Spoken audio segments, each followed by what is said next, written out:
Hi, everyone. Welcome to Leisrealtalk. I took the advice of some subscribers and changed my background. And this is what you're looking at is not my actual living room. It's a virtual background. I used a green screen to key that in. As you can tell, my green background isn't big enough, so you can still see a little bit wallpaper to my right. Anyways, okay. Um, let's talk about China's highways, right? Beijing has put infrastructure construction in overdrive for the past 2 decades. And do you know that in the past 10 years, China has built 179,000 kilometers of highways, and that's 70% of all the highways exist in the US. So China built 70% of all the US highways in 10 years, in the past 10 years. Um, the United States has 260,000 kilometers of highways, according to the US Federal Highway Administration. Now, I don't know if China's definition of highways is the same as that of the US, because the US only has 78,000 kilometers of interstate highways. So there's a chance that they're not exactly apple to apples comparison. So if we're talking about interstate highways, then what China has built in the past 2 years is twice as much. In the past 10 years, is twice as much as what the US already has. So I'm just trying to give you a reference point of how much infrastructure or highways China has built in the past 10 years. So with that kind of a speed of construction, it's hard to ensure quality, and shoddy construction is inevitable, right? Um, and now we know a heavy rain has exposed the problems. So today is May the 2nd, and it marks the second day of the May Day holiday in mainland China. And a large number of people have been on the road for travels. Now, no one expected a section of highway connecting Fujian to Guangdong Guangdong collapsed. An 18-meter long section of the Guangdong Meilong Expressway collapsed around 2 a.m. in the morning on May 1st, with a total affected area about 184 square meters or 1,843 square feet. Now, Chinese highways are expensive, so many travelers choose to travel after midnight because it's free. According to official media, 23 cars fell into the sinkhole, and some were, I shouldn't say sinkhole, it went into it. It went down with the landslide, and eyewitnesses have heard explosions um, right after the cars fell, and cars were caught in fires. Now, China's state media said 48 lives perished and 30 got hurt. So let me just play a video. There are collage of videos on the internet, and I gathered them, or Chris helped me gather them. And so let me just play the first video. Uh, oh no, this is the slides. Where is the video? This is the video. Is this the video? Oh, this is the video. Yeah, I can't even tell. Yes, this is the first video. So it starts with animation of what happened. Here we go. So this is an animation.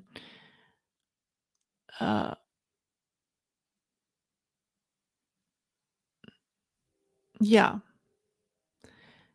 And then there's another animation someone made.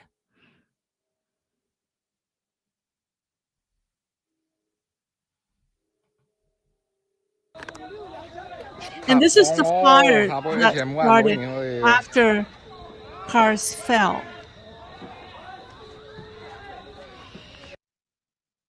And this is the scene the day after.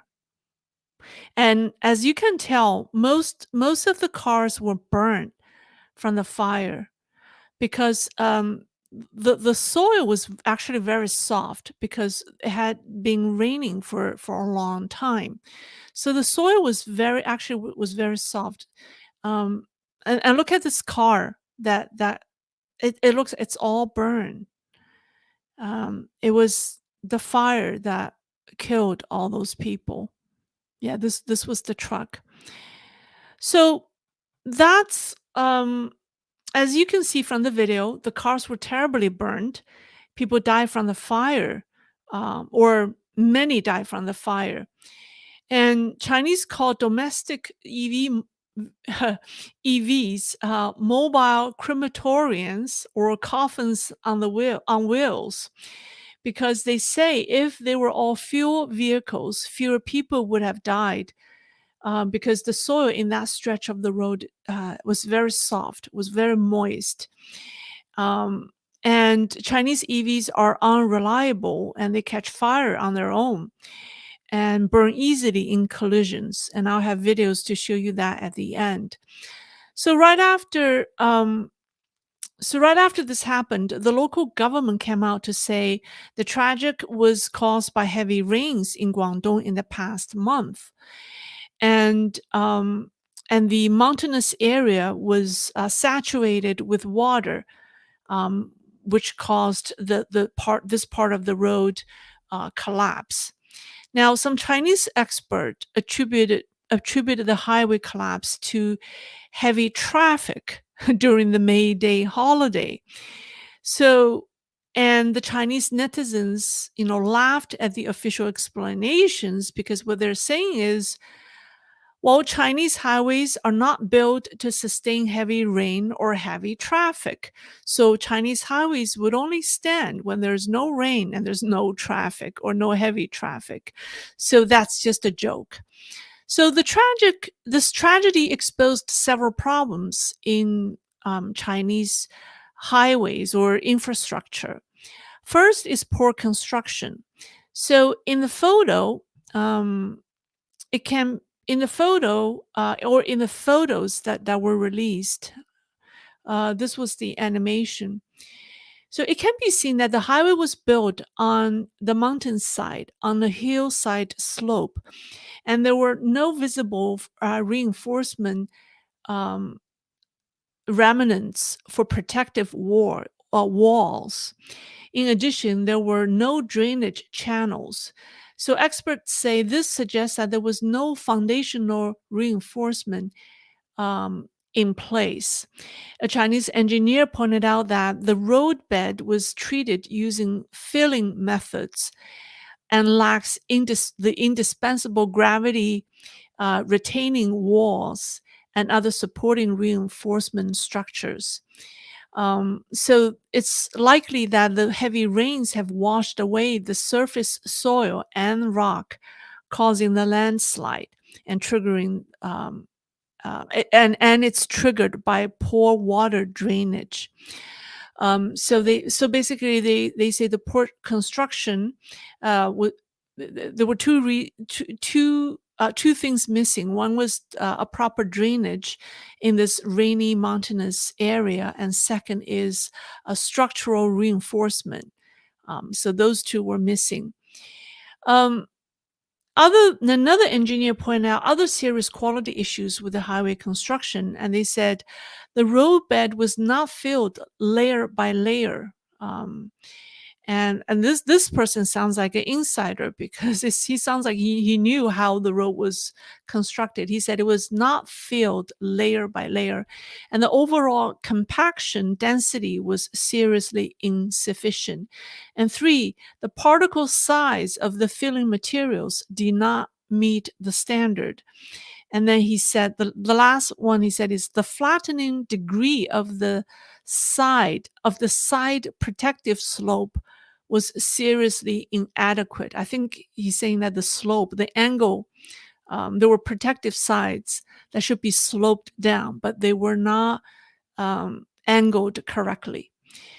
And in addition, there were design problems. It was reported that during the construction of this highway, several dangerous situations, such as roof collapses, cave ins, and water seepage, already had occurred.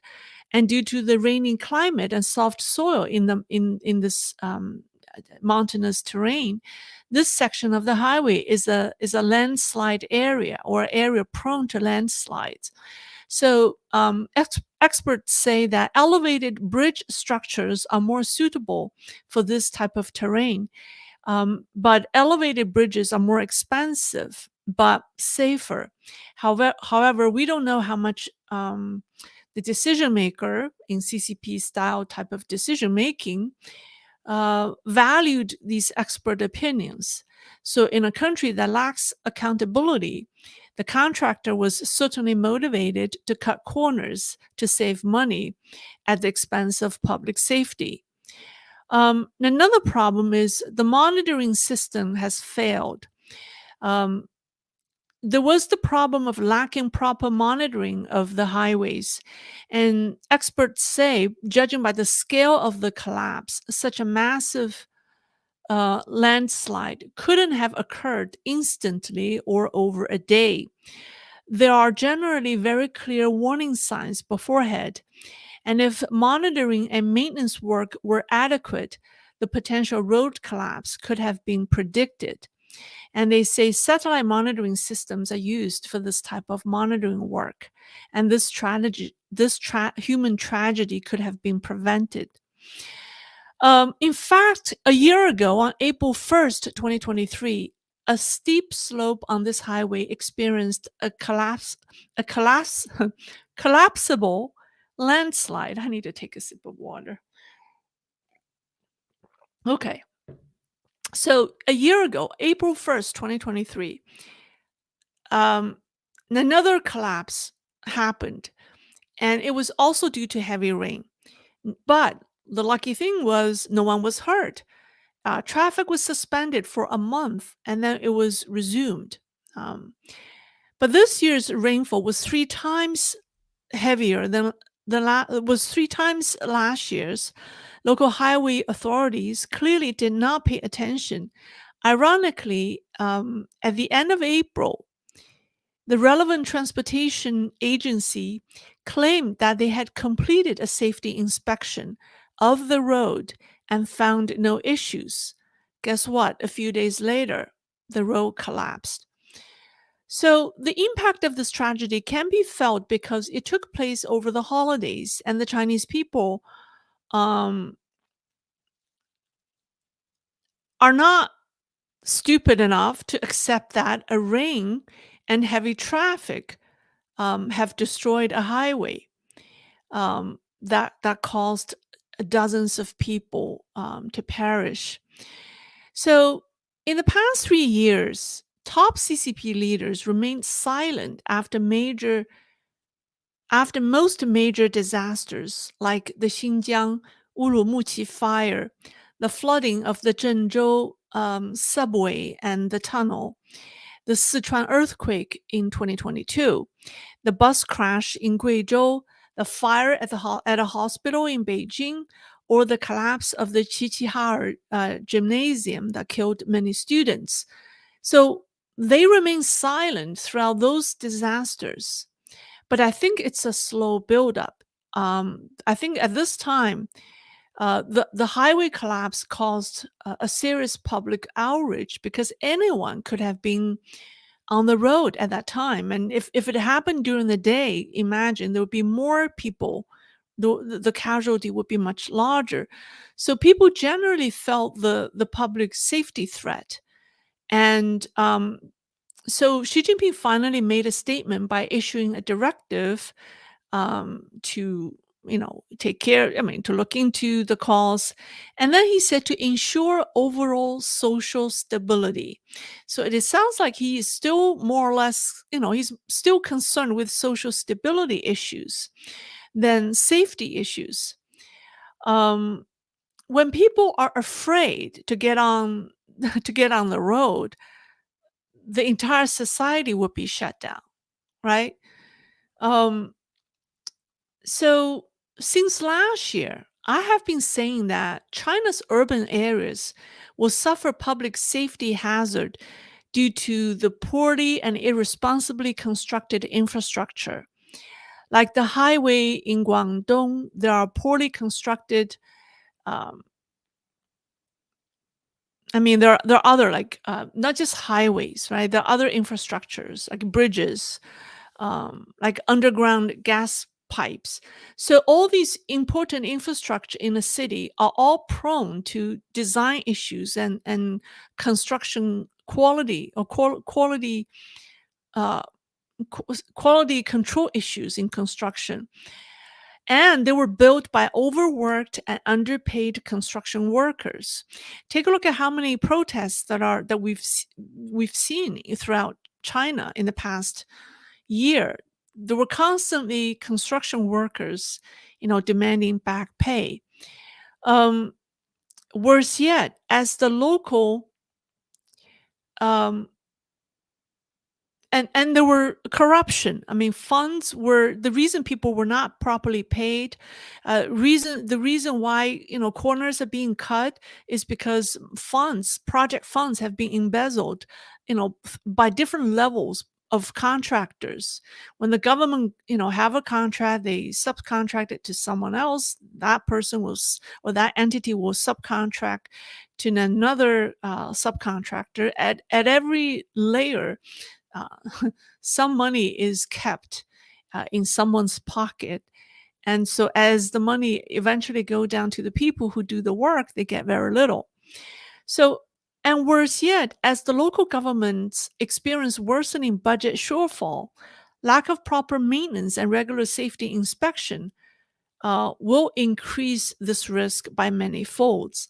So let me put it this way. A modern city relies on a highly integrated and sophisticated urban infrastructure system to operate, right? And if you think, we may not see it, but if you live in a large modern city, unlike a rural area, you can pretty much, you know, make a living on your land. But here, it's a highly integrated and sophisticated urban system, and this system must follow a set of rules. The system will not function in a lawless state and will go out of order. And when that happens, public safety is at risk. And I'm afraid that under the CCP's rule, various government organizations at the local levels or at various local levels have become more or less dysfunctional due to one, the lack of funds or the lack of budget, and two, people's collective lie flat or do nothing mentality. So this is people are not doing their work. So this is a great public safety hazard. And I have been saying that in my programs for the past at least 6 months. As we have seen over the past several months, there have been more and more or increased cases, fire, explosions, accidents, um, unnatural deaths of various causes in Chinese society throughout the country. And there are other incidents. For example, I just want to show you. So this was on February 19th, 2023. It was only a year ago. This bridge in Babu district in Hezhou city of Guangxi province, which cost more than 10 million yuan to build, had only been in service for 8 years, suddenly collapsed. And then on November 5th, 2023, that's less than 6 months ago. That's about, 6 months ago.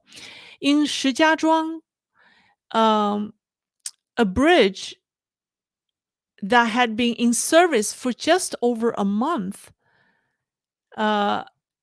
experienced it's cables, the cables that supports the bridge. A few of them, a few of the cables collapsed or fell, and when the cable fell onto the bridge, they caused a fire on the deck. So luckily, the bridge stayed intact because I think they weren't major supportive cables, but that's what happened a month after the bridge finished construction. And then on March 20th, 2024, and this was 2 months ago, there was significant water accumulated in the Shantou Bay Tunnel in Guangdong. And basically, people were saying that their cars, half of the tires were underwater. And this tunnel was completed in September 2022, less than 2 years ago.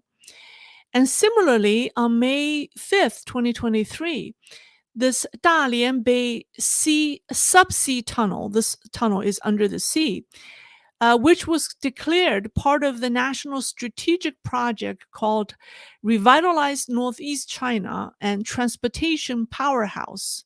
So these are the names of the national strategic projects. And this tunnel was leaking water a few months after completion. And the next one is a very tragic one. On March 14th, 2024, which was again less than 2 months ago, in Xining, Qinghai, a 10-year-old primary school student fell off the rail in his school when he was playing and pushed by classmates, and they were playing, and one classmate accidentally pushed him next to this railing, and the railing fell, and then the boy fell. um so these are just a very small list of all this type of accidents that have taken place in China.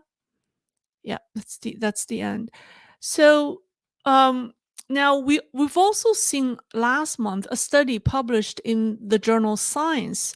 It came out in April, which found that nearly half of China's major cities are sinking due to groundwater extraction or excessive groundwater extraction, and the massive weight of urban buildings and infrastructure.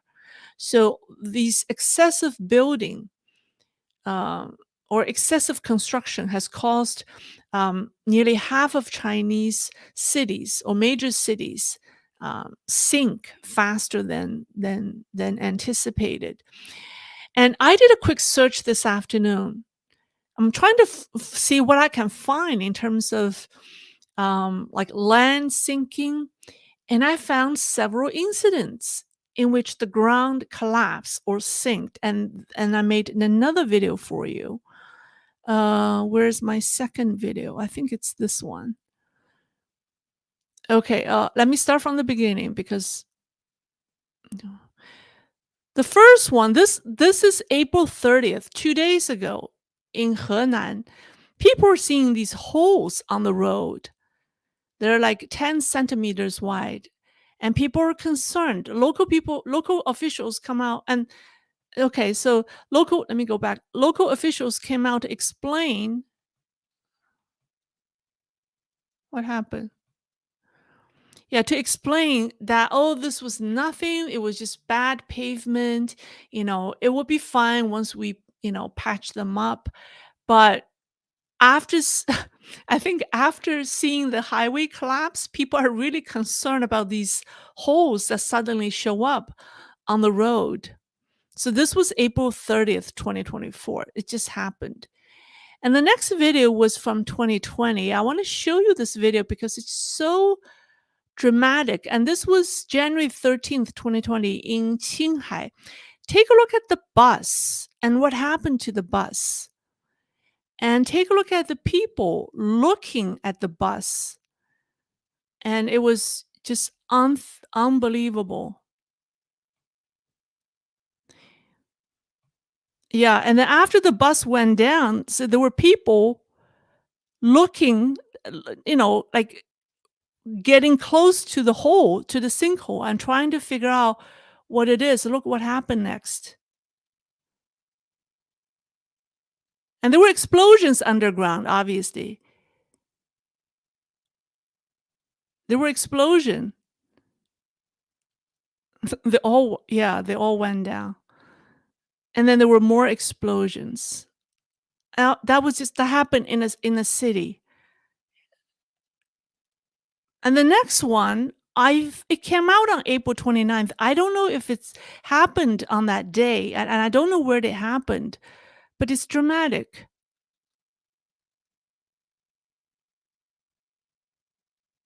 So I just did some search this afternoon, and this is what I found. Um, what I want to say is China's 2 decades of overzealous infrastructure building not only left behind a massive debt problem, but created a public safety time bomb. Um, the recent collapse of the highways in Guangdong and all these collapses, right? The various incidents that I've shown you, whether through videos or through slides, are on people's mind, and they realize that the the tofu quality constructions are a safety hazard to them. And there's a Chinese saying, and they call the poorly constructed tofu highways their burial grounds. And they call Chinese-made EVs coffins on wheels or mobile crematoriums because they're prone to fires. And there's so many fires associated with Chinese-made electric vehicles. Aside from the tragic fire in a Huawei SUV that killed 3 men in a family, by the way, that poor woman who lost her husband, her son, and her brother in the deadly fire had to apologize to Huawei and took down her post, and I think took down her video. It was just outrageous. But anyways, now what happened was T- Tesla car was involved in a recent accident, and it was a major accident. Where did that go? So where am I? Okay, let me start from. So this is a video. First is it's too loud. I'm trying. Let me just maybe kill the audio. This was a Chinese-made EV car caught fire on its own. I think it's a Geely brand EV. And then the next video is very dramatic. It shows BYD cars uh, caught on fire while being transported on a truck. This was on a highway between Wuhan and Shenzhen. And look at how many cars were on fire. These are BYD EV cars. And as that was happening, another accident also caught Chinese attention. That's this car. This is a Tesla. The driver lost control of the car, maybe because of speeding or whatever, but the car rolled over on the road, rolled over a few other cars in this video. If you can see, there's a car coming. It's like an action movie. And so look at all these cars that were trashed, that were totaled. And then amazingly, um, when they look at the driver, I mean, the Tesla car was not on fire, and the driver and her passenger, I mean, the passenger in the driver car was making a phone call, was okay. I mean, the woman obviously was hurt. I mean, these were all the cars totaled by this Tesla car. Um, and you're gonna see you're gonna see the driver of that Tesla car, and she was fine. Where is she? Oh, this is the Tesla car. Is this the Tesla car? I think this is. Yeah, this is.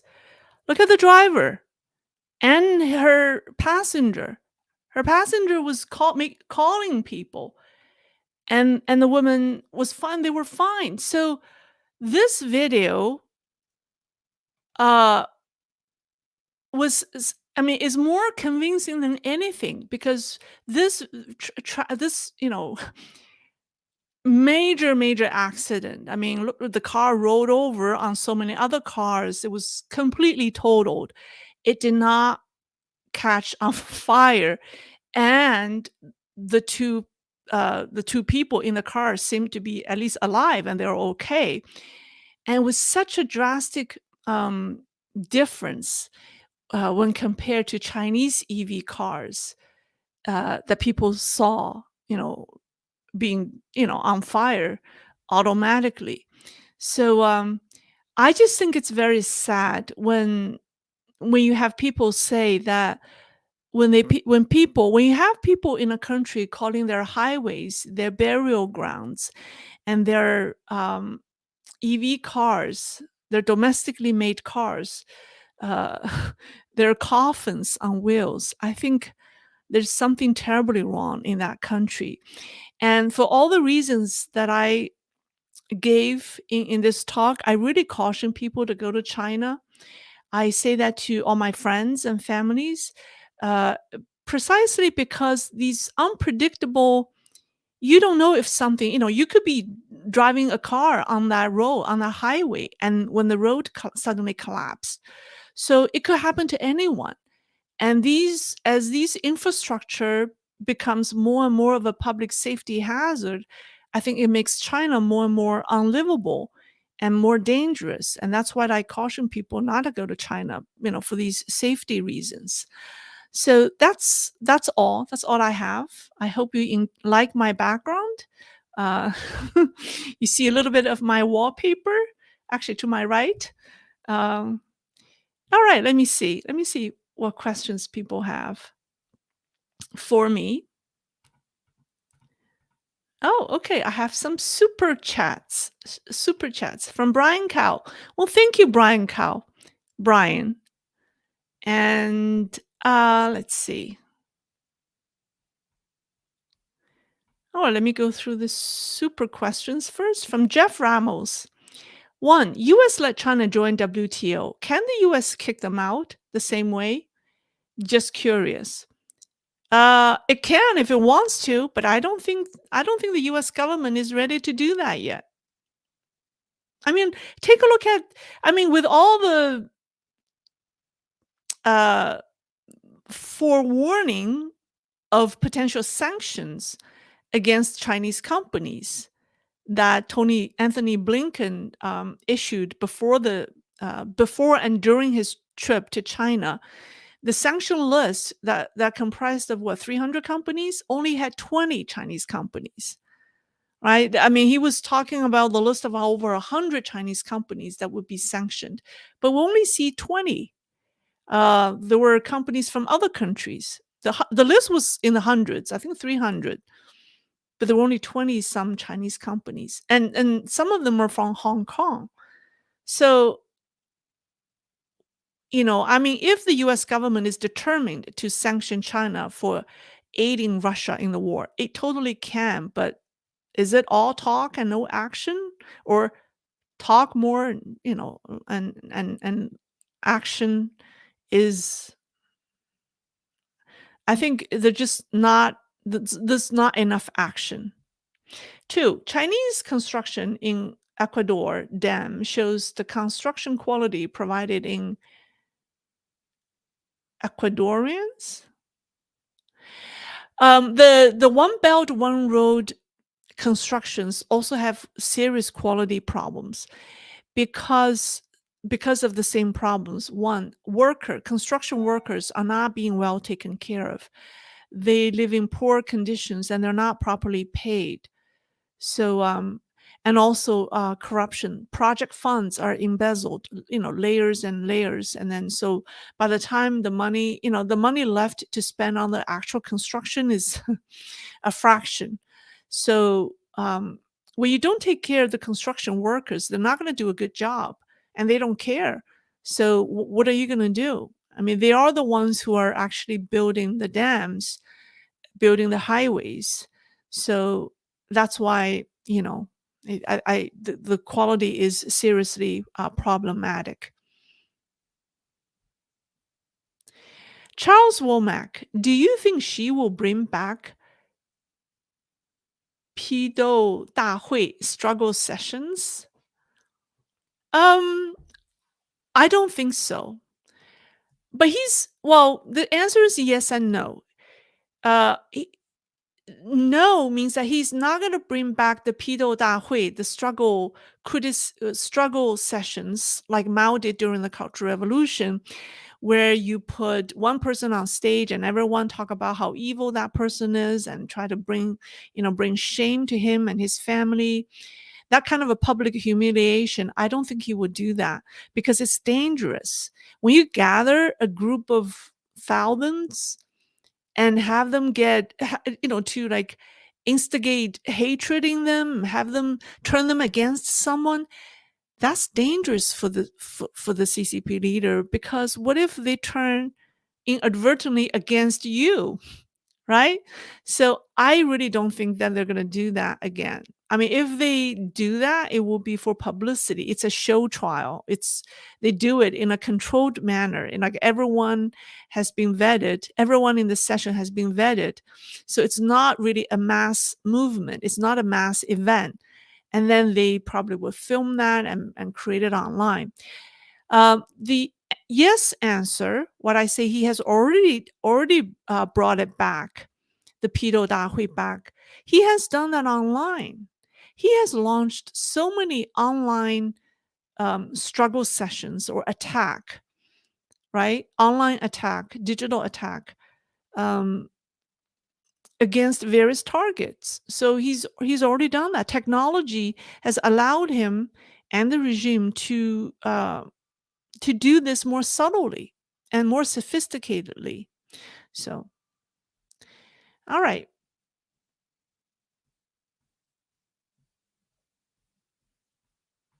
From hi. Okay. Well, hi. Lei, if you like the wallpaper background, keep it. I like it. Don't change. You can't make everyone happy. There will always be something to complain about. Um Yeah, I like my wallpaper, but I sometimes think it's a little. I mean, it's one I mean, when I don't look at it all the time because I sit with my back to the wallpaper. It just gives me it's very visually stimulating when I walk into my room and look at it, but I don't look at it every day. So I do realize it could be very strong on the eyes if that's my only background. I'm striving to use my other wall as the background because it's more interesting to look at, and that's what I actually look at. But it's a little messy right now because I haven't finished unpacking everything. So uh yeah, I'm not too crazy about virtual background, but this is my attempt of using it. But thank you for the advice. I understand what you're saying. Um, I'll experiment different backgrounds. Uh, all right. Well, thank you. Thank you. Um, all right. Any other questions? That seems to be all. Okay. I'll pick some random questions.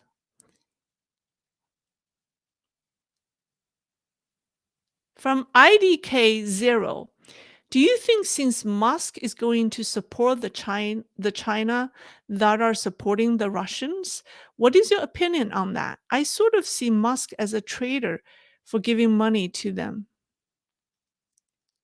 I think Musk is a very I mean, people are people are complex, right? People all have their good side, but they all have their own interests and you know, their own agenda or selfish thinking. So people are very complex. And I think Elon Musk is caught in China because he didn't realize that he's already caught. Like the CCP strategy: attract, trap, and then slaughter, right? The step the three-step process. So they first attract him to go to China, then they trap him there, then they try to slaughter him. And before they completely slaughter him, they realized, well, he they need to keep him for the next round of the competition with the United States. So they restart that process again. So they start to re-attract him. So I think he's smart. He understands he's trapped there. But smart people tend to make the mistake that they think they can outsmart their opponent or opponents. I have never doubted Elon Musk's intelligence, or I truly believe he is smarter than the CCP. But the problem is he's not going to go as low as the CCP. And so that's why smart people will still lose to the CCP. Not because they're not smart, it's because they're not as bad as the CCP. So I don't like to call him a traitor, uh, but that's he has the same problem as a lot of the other smart people or highly accomplished individuals have. They think they can outmaneuver the Communist Party, but I think the only people who can really outmaneuver the CCP uh, are the people who are highly principled, people who follow their principles um, faithfully. Those are the people the CCP fears. As long as I mean, look at the timing. The meeting, the trip on Sunday took place, at the end of the first quarter when Tesla's financial results of Q1, doesn't look too well.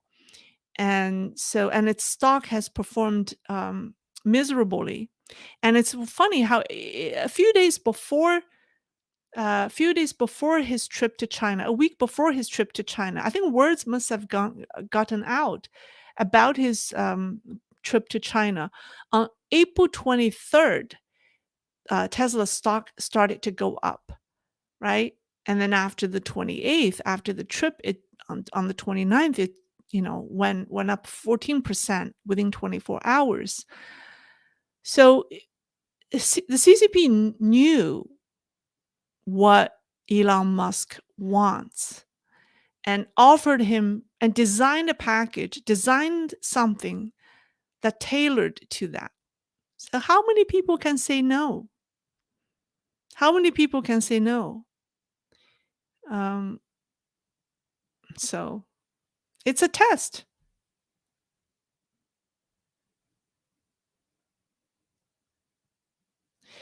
Nick Fury, latest report indicated that PRC spending on defense budget is closer to US dollars 700 billions, comparable to the US. This is despite a declining economy. It's Xi's pet project.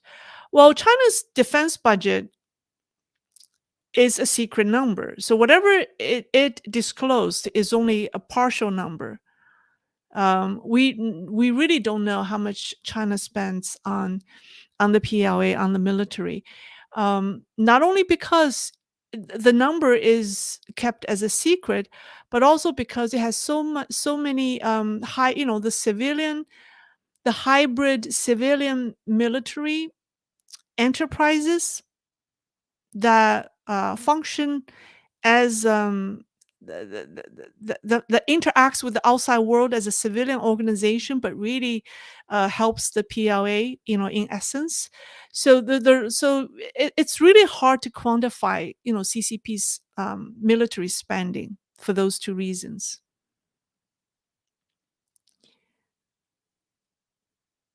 Someone say Gordon Chan is falling in love with you. Okay, all right. Okay. Logician 3. How do you think China's infrastructure problems will affect the Belt and Road projects? Well, I mean, I hope my program today or this kind of analysis will wake up those countries that have signed into the Belt and Road projects. They shouldn't let this inferior Chinese construction to take over their country if they're smart, if they, if they can, you know, if you don't need to be smart to figure this one out. Um, I think hopefully they can figure it out quickly and pull out of Belt and Road.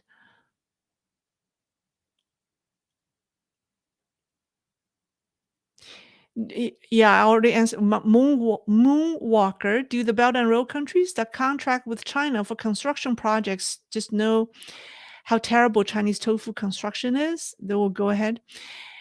Of course, they do, but the reason they sign up for those projects is because the CCP has offered, personal financial incentives to the high-ranking officials. That's how they do. They corrupt individuals they deal with in those countries, and by offer you personal benefits and interests. And once you take the CCP's money or deals, it's very, you know, it's very hard for you to say no, right? All right. Catalpa rescue. Lei, the Epoch Times today had an article saying CCP is actually spending 750 billion for defense this year, almost as much as the US. Have you heard about that? No, I have not heard about that, but I already answered that question. I think it may be true. I mean, that's one way of quantifying it. But like I said, in essence, we don't really know how much the CCP really spend on military. I already explained that. But thank you for the donation. All right. Let's see. Someone, Tim O'Neill, glad you changed the background. It detracted from your natural beauty. Okay. My wallpaper o- overpowered me. Uh I don't mind. I don't mind at all that people look at the wallpaper than me. Logician 3. What do you think about she building tens of thousands of humanoid robots? Are these to replace the 300 million people who died during COVID? Elon Musk also a leader in robotics. But will it work? I mean, these machines, robots, um, these machines, I mean, of course, the CCP is concerned with the morale of the PLA soldiers, but are we going to see war or war being fought by machines soon in a few years? Are we in that stage already? I don't think we're that far advanced yet. No? And also those robots will be controlled by someone, by some programs. I don't know who Xi Jinping will trust. Who think about it. If you have humans fighting, then you need to mobilize the humans, right? Um, it's one to one. Like as the leader, you want to mobilize, you want to motivate every soldier. But when you use machines, robots to fight for you, it depends on who controls the robots. Then the question is, who can Xi Jinping trust to maneuver those robots? I think in the CCP's internal political struggle, it will be very difficult for him to find someone who he can totally trust to command the robots. Even if I think he will be caught in his own um, struggles, he may trust someone, then that person looks uh, not loyal, or becomes too powerful that you must take him down. So this will become a nightmare for the CCP leader, for any dictator, because they have no one they can control to control the machines. I don't want Lei to disappear. Speed omen. Almost. All right. That seems to be all. I have reached the bottom. I don't want Lei to disappear. Okay, all right. So I know some like this background, Some don't mind the wallpaper, and I think I will come up with a better solution. um, the days when I feel like wearing white, I'll use this wallpaper as background. The days I feel like I want to wear colorful clothes, I cannot use the wallpaper. So I'll use something else. So I like, options. All right. Well, I thank you for joining me. Anything else? Spiral K. Do the CCP censor all the disasters so people don't think of Tianming fate? They have certainly censored this highway. They censored the Huawei car fire. They censored terribly. They forced the woman, the poor woman who I said lost her husband, her son, and her brother to apologize to Huawei. So people have already figured out like Huawei and Xi Jinping, Huawei, and BYD uh, are the three names that you cannot criticize right now. Not just Xi Jinping, Huawei, and BYD. So these are, you cannot say anything bad about the other two brands. So, uh, all right. Okay, thank you. Well, thank you all. Thank you, Lemon Gelato. Your wallpaper is awesome. Well, thank you. Okay, I'll see you over the weekend. Okay, bye bye.